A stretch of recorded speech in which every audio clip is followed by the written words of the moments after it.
Why is it that women aren't getting their voices heard, even though they are in the front line, particularly when it comes to COVID-19? Did you know that the people that were impacted more than anyone were women, but we don't always hear about it? So I'm going to invite now my special guest, Anne Taylor, who's an executive coach. She's also written a book called Soft Skills, Hard Results. And I have hello, Anne, how are you? Oh, Got her Esther. book here.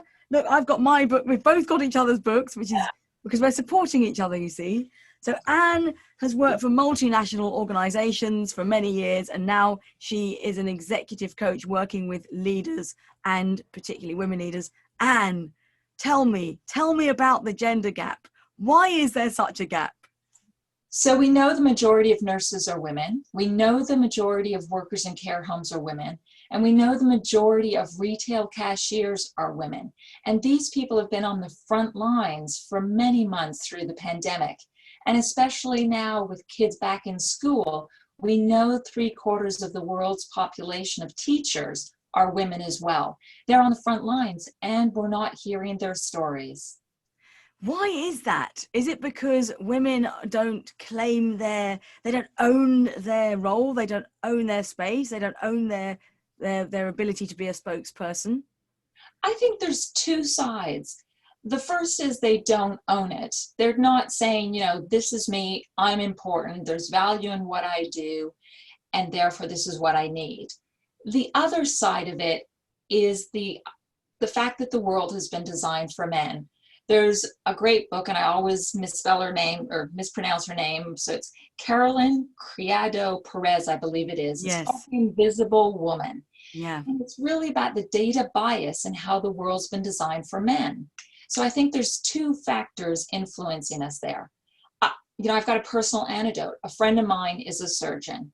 Through COVID, she had to operate on positive COVID patients. And to do that, you have to wear a very protective surgical scrub gown that has an internal ventilation system.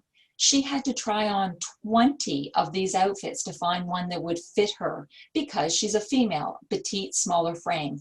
And all of these pieces of protective equipment had been designed for men.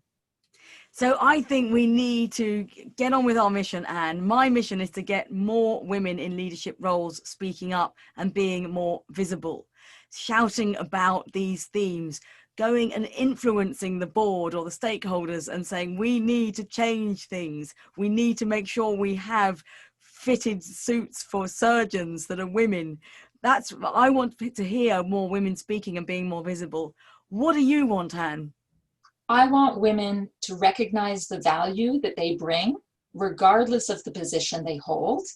And I want them to be courageous and be advocates for themselves. Trust their value, ask for what they need, and be confident in who they are and what they're contributing in that role.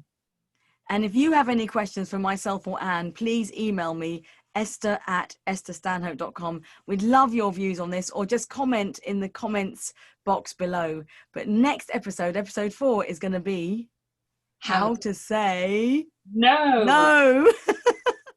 See you next time.